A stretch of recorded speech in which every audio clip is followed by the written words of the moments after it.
Assalamualaikum warahmatullahi wabarakatuh. Selamat sore, adik-adik di kelas ini. Hari ini kita ketemu lagi dengan saya dalam mata kuliah hukum bisnis, di mana di dalam pertemuan yang keempat ini kita akan melanjutkan mengenai materi tentang perlindungan konsumen. Saya harap adik-adik semua di kelas ini tetap sehat dan panjang umur serta fokus ya dalam belajar meskipun di era COVID-19. Saya harap semua sehat. Amin ya robbal alamin. Untuk mempersingkat waktu, saya akan langsung ya menjelaskan mengenai materi perlindungan konsumen ini. Perlindungan konsumen ini adalah salah satu materi yang penting untuk dipelajari di dalam hukum bisnis ya.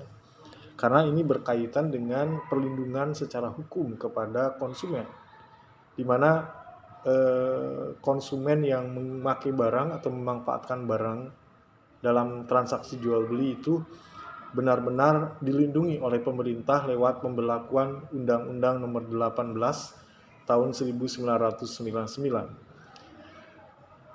Sebelum masuk ke dalam implementasi dari perlindungan konsumen ini, maka terlebih dahulu kita harus memahami betul ya, apa sih konsumen itu? Konsumen adalah setiap orang yang memakai barang atau jasa yang tersedia di dalam masyarakat, baik bagi kepentingannya sendiri maupun untuk kepentingan keluarganya ataupun untuk kepentingan orang lain, maupun untuk kepentingan makhluk lain. Dan dalam undang-undang ini atau dalam pasal ini, dan tidak untuk diperdagangkan ya. Jadi definisi konsumen atau pengertian konsumen menurut Undang-Undang Perlindungan Konsumen adalah setiap orang yang memakai barang atau jasa yang tersedia di dalam masyarakat, baik bagi kepentingannya sendiri, kepentingan keluarga atau orang lain maupun makhluk lain, dan tidak untuk diperdagangkan.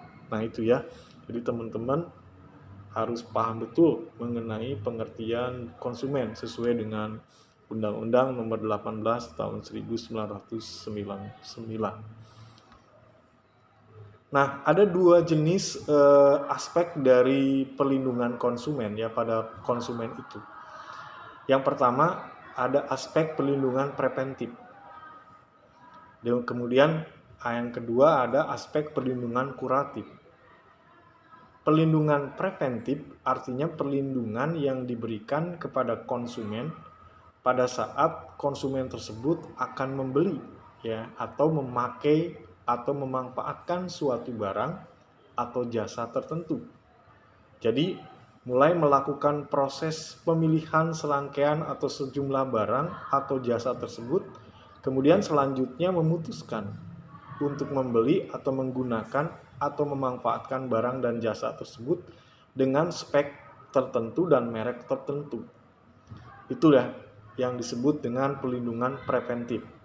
Kemudian yang kedua, Undang-Undang Perlindungan Konsumen itu memberikan perlindungan kuratif. Ya. Perlindungan kuratif itu artinya perlindungan yang diberikan kepada konsumen sebagai akibat dari penggunaan atau pemakaian barang atau jasa tertentu oleh konsumen.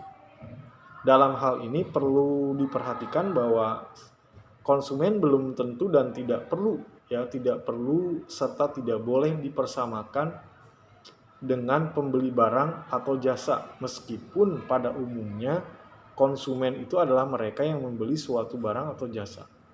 Jadi dalam hal ini seseorang dikatakan sebagai konsumen cukup jika orang tersebut adalah sebagai user atau pemanfaat atau pengguna atau penikmat dari suatu barang atau jasa, tidak peduli apakah ia mendapatkannya melalui pembelian atau pemberian.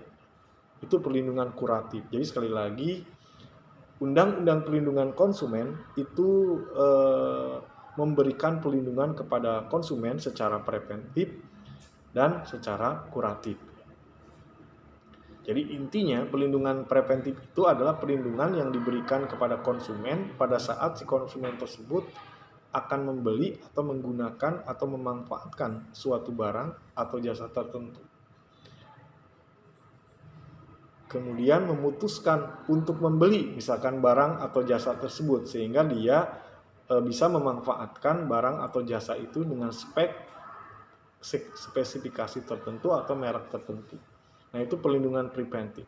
Yang kedua adalah perlindungan kuratif, yaitu perlindungan yang diberikan kepada konsumen sebagai akibat dari penggunaan atau pemanfaatan barang atau jasa tertentu oleh konsumen. Dalam hal ini perlu diperhatikan bahwa konsumen belum tentu tidak perlu serta tidak boleh dipersamakan dengan pembeli barang atau jasa. Jadi artinya ketika si konsumen itu memanfaatkan barang, otomatis dia mendapatkan perlindungan secara kuratif dari Undang-Undang Perlindungan Konsumen, meskipun barang tersebut diberi orang lain misalnya. Tujuan dari Undang-Undang Perlindungan Konsumen adalah yang pertama adalah meningkatkan kesadaran. Kesadaran buat siapa? Kesadaran buat konsumen itu sendiri ya. Dalam kemampuan kemandirian konsumen untuk melindungi dirinya. Kemudian yang kedua, mengangkat harkat dan martabat konsumen dengan cara menghindarkan dari akses negatif pemakaian barang atau jasa. Kemudian tujuan perlindungan konsumen selain meningkatkan kesadaran, mengangkat harkat, yang ketiga adalah meningkatkan pemberdayaan konsumen dalam memilih dan menentukan atau menuntut hak-haknya sebagai konsumen. Kemudian tujuan dari perlindungan konsumen adalah yang keempat, menciptakan suatu sistem perlindungan konsumen yang mengandung unsur kepastian hukum dan keterbukaan informasi, baik keterbukaan informasi serta akses untuk mendapatkan informasi tentang barang yang dibeli oleh konsumen itu.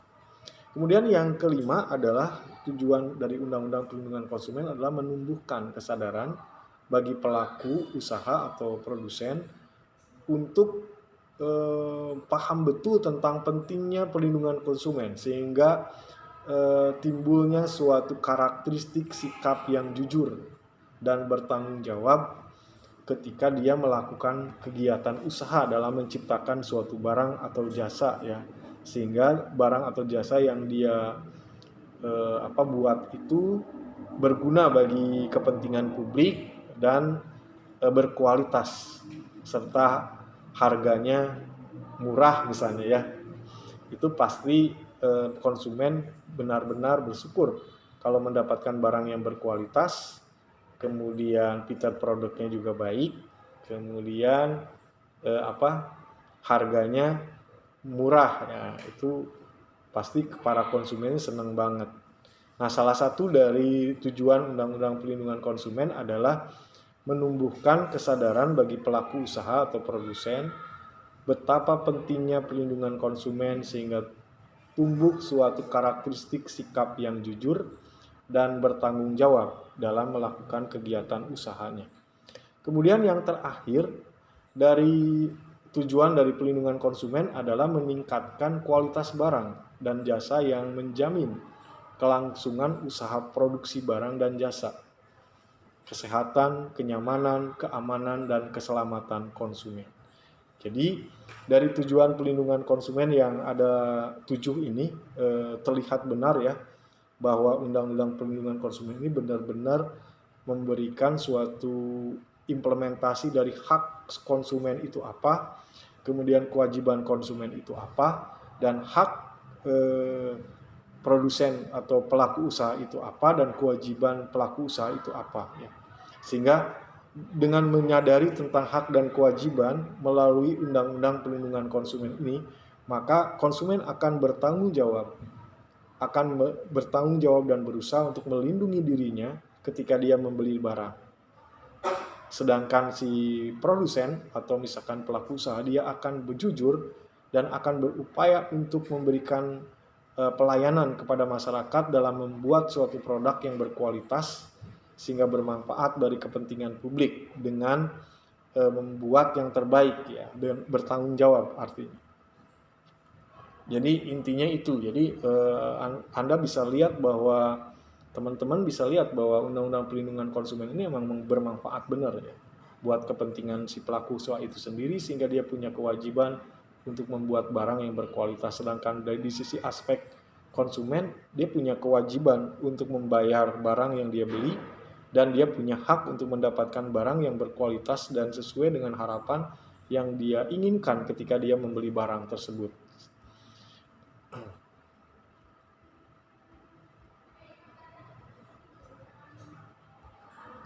Oke, teman-teman saya harap paham ya dari penjelasan tadi ya. Nah, kita akan dilanjutkan ke apa sih asas dari Undang-Undang Perlindungan Konsumen. Ada 5 ya asas perlindungan konsumen itu. Yang pertama, tentu saja pasti ada asas manfaat. Kemudian yang kedua ada asas keadilan. Yang ketiga ada asas keseimbangan. Yang keempat ada asas keamanan dan keselamatan konsumen. Dan yang kelima yang pasti ditutup dengan asas kepastian hukum. Jadi sekali lagi asas perlindungan konsumen itu ada 5. Ada asas manfaat, ada asas keadilan, ada asas keseimbangan, ada asas keamanan dan keselamatan konsumen, dan yang kelima ada asas kepastian hukum.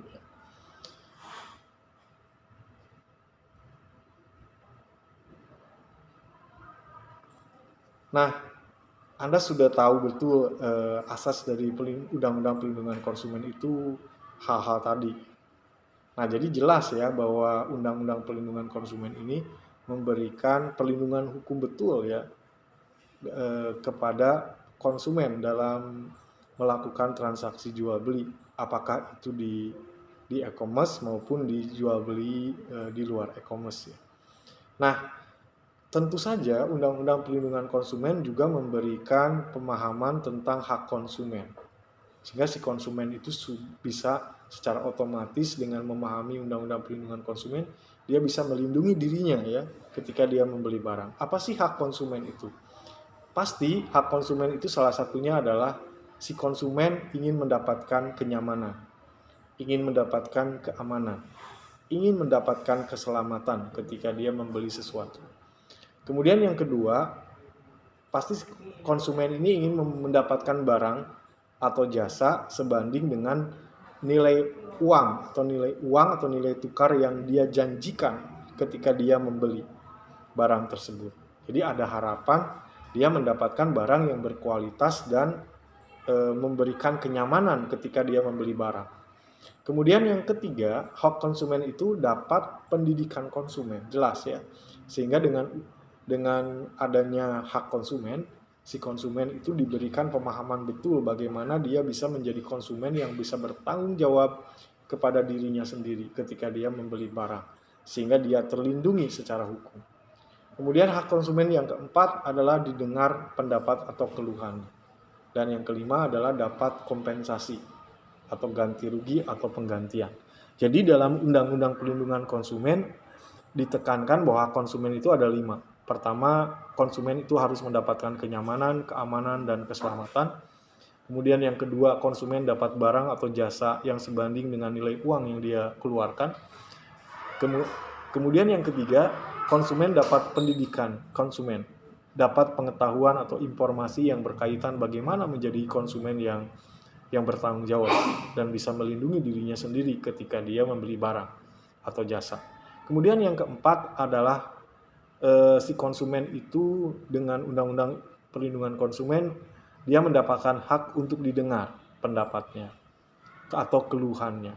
Dan yang terakhir atau yang kelima, konsumen adalah dia akan dapat kompensasi atau ganti rugi atau penggantian ketika dia membeli barang ternyata tidak sesuai dengan harapan yang dia inginkan ketika dia membayar dengan nilai tukar yang dia janjikan atau dibayarkan.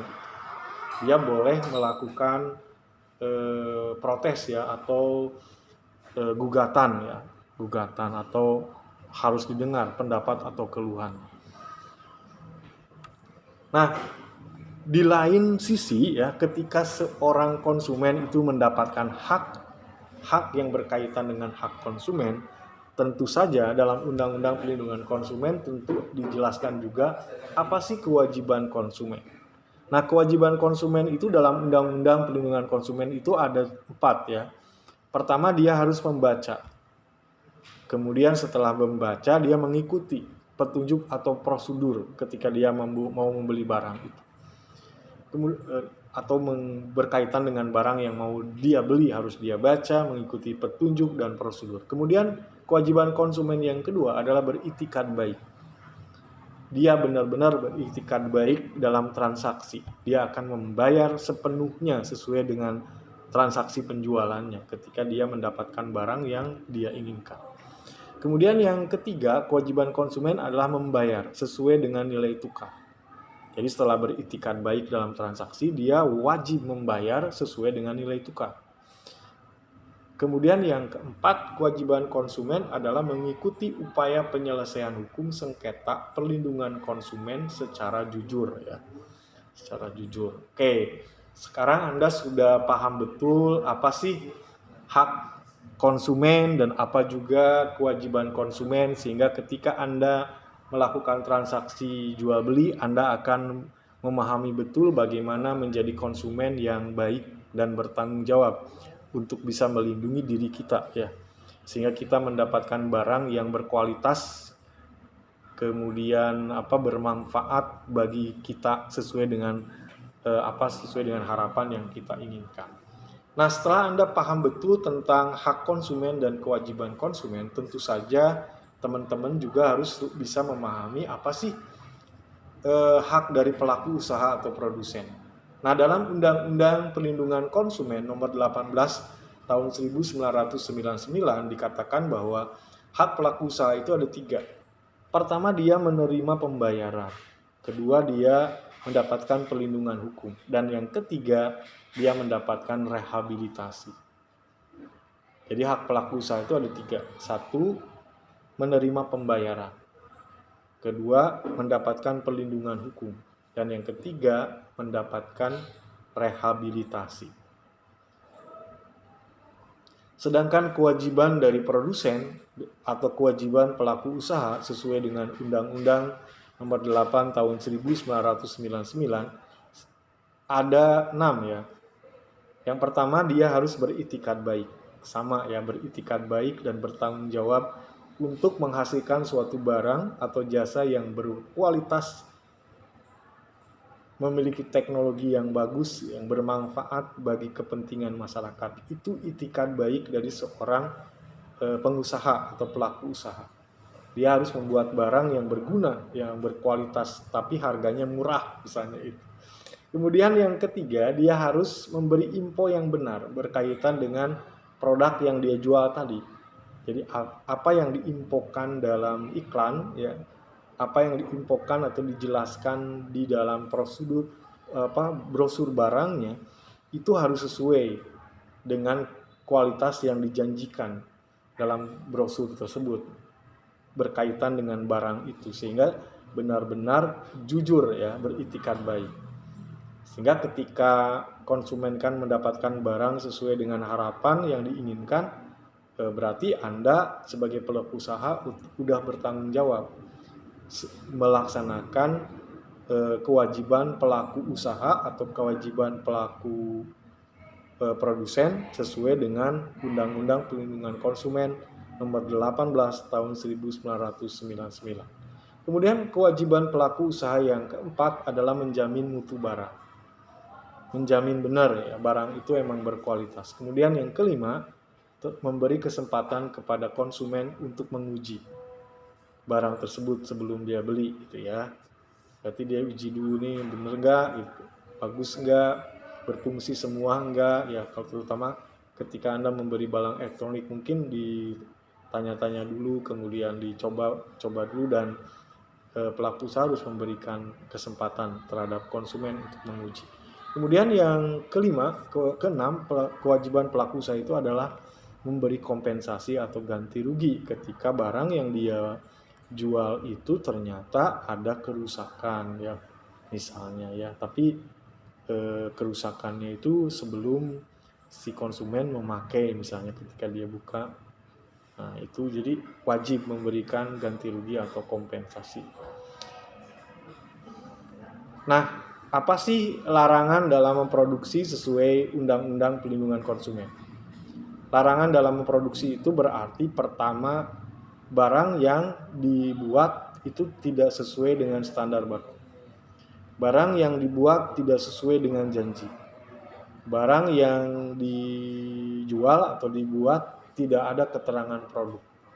Larangan dalam mempromosikan misalnya, menggunakan kalimat yang berlebihan, janji yang belum pasti, dan menjatuhkan produk lain. Jadi sekali lagi, Undang-Undang Pelindungan Konsumen tidak memberikan larangan dalam mempromosikan. Indikatornya misalkan Undang-Undang Pelindungan Konsumen menekankan tidak boleh menggunakan kalimat yang berlebihan, tidak boleh memberikan janji yang belum pasti, tidak boleh menjatuhkan produk lain. Jadi iklannya harus netral, ya iklannya harus benar-benar independen. Jadi benar-benar kreativitas dan inovatif dari si promosi perusahaan itu. Jadi tidak boleh menggunakan kata-kata yang berlebihan atau menjatuhkan produk lain ketika Anda membuat iklan. Nah, ada juga Undang-Undang Pelindungan Konsumen yang membahas tentang larangan dalam obral. Barang atau jasa tersebut tidak sesuai standar, seolah tidak mengandung cacat tersembunyi, tidak bermaksud menjual, jumlah barang hanya tertentu, menaikkan harga sebelum melakukan obral. Nah, jadi dalam obral baju atau produk ya, Anda harus ingat aturan dalam Undang-Undang Pelindungan Konsumen bahwa barang atau jasa tersebut tidak sesuai standar, seolah tidak mengandung cacat tersembunyi, tidak bermaksud menjual, jumlah barang hanya tertentu, dan menaikkan harga sebelum melakukan obral. Ada juga larangan dalam Undang-Undang Pelindungan Konsumen itu berkaitan dengan klausul baku ya. Klausul atau standar baku. Pertama misalnya menyatakan pengalihan tanggung jawab. Menyatakan bahwa pelaku usaha berhak menolak penyerahan kembali barang yang dibeli konsumen. Menolak menyerahkan uang, memaksa akan aturan tambahan, dan melakukan perbuatan sepihak. Nah, sampai sini saya harap teman-teman bisa lebih memahami ya mengenai implementasi dari Undang-Undang Pelindungan Konsumen ini. Untuk pertanyaan atau komentar tolong di call dulu ya, dikumpulkan dulu, ntar di pertemuan selanjutnya kita bahas ya. Nah, oke, kalau misalkan tidak ada kita langsung aja ya untuk melanjutkan bahwa dalam Undang-Undang Pelindungan Konsumen juga ada tanggung jawab ya. Tanggung jawab dari pelaku usaha itu apa saja? Dia bertanggung jawab dalam mengganti kerugian atas kerusakan, atas pencemaran atau kerugian dari konsumen. Kemudian bentuk ganti rugi itu bisa berbentuk pengembalian uang atau penggantian barang atau jasa yang sejenis atau setara nilainya. Kemudian ada juga perawatan kesehatan atau pemberian santunan yang sesuai dengan peraturan perundang-undangan. Nah, hal-hal yang membebaskan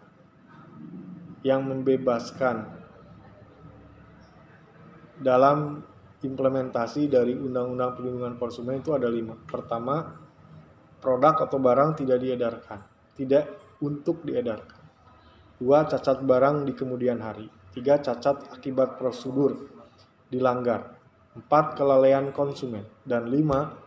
Lewat jangka waktu penuntutan 4 tahun sejak barang dibeli. Penuntutan 4 tahun sejak barang dibeli.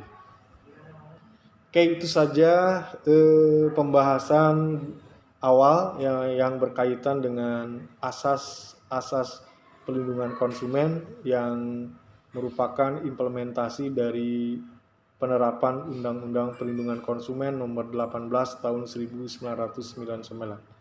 Saya harap teman-teman setelah mendapatkan penjelasan ini bisa lebih memahami bagaimana sih kita bisa menjadi konsumen yang mandiri, yang bisa melindungi diri kita dan bertanggung jawab untuk ketika kita membeli barang atau produk yang kita inginkan, kita akan mendapatkan barang yang benar-benar sesuai harapan kita. Itu hak kita ya, hak konsumen. Sedangkan kewajiban konsumen adalah bagaimana kita bisa memahami betul apa yang harus kita lakukan ketika kita akan membeli barang atau jasa, sehingga kita akan mendapatkan barang yang benar-benar berkualitas. Syukur misalkan barang tersebut murah misalnya gitu ya. Nah, di sisi lain juga teman-teman bisa lebih memahami mengenai kewajiban dan hak sebagai konsumen, kemudian kewajiban dan hak sebagai produsen, sehingga ketika Anda di sisi sebagai pelaku usaha atau produsen, Anda harus benar-benar memiliki kewajiban untuk bertanggung jawab untuk membuat barang yang baik, membuat barang yang berkualitas sesuai yang diinginkan oleh masyarakat dan bermanfaat ya kepada mereka, sehingga barokah gitu ya. Dan di sisi lain ketika Anda membuat barang yang berguna, kemudian penting dan berkualitas sesuai standar kualitas ya, Anda akan mendapat barokahnya, mendapatkan profit tinggi ya pasti, karena barang Anda dibeli ya, sehingga timbul hunger marketing terhadap produk yang Anda jual gitu ya, karena Anda sudah berhasil membuat suatu barang yang memang berkualitas dan baik, dan itu dirasakan oleh konsumen, sehingga timbullah apa yang disebut dengan rasa ingin membeli barang itu lagi, rasa ingin untuk membeli barang itu lagi, balik lagi, jadi keinginan itu. Nah, keinginan itu timbul karena Anda benar-benar sudah melaksanakan sebagai produsen implementasi dari Undang-Undang Perlindungan Konsumen, sehingga Anda bisa menjadi produsen yang bertanggung jawab, jujur ketika Anda membuat barang, sehingga menghasilkan barang-barang yang berkualitas dan benar-benar dibutuhkan oleh masyarakat. Oke, penjelasan saya mengenai asas dan implementasi dari Undang-Undang Perlindungan Konsumen, saya harap cukup dipahami ya, dan saya cukupkan sampai di sini, dan di pertemuan berikutnya kita akan lebih membahas lebih detail lagi tentang implementasi dari Undang-Undang Perlindungan Konsumen ini. Terima kasih atas perhatiannya. Saya harap teman-teman tetap sehat, kemudian panjang umur, dan kita bertemu lagi di minggu depan. Dengan ucapan Assalamualaikum warahmatullahi wabarakatuh, saya mohon pamit. Terima kasih. See you later.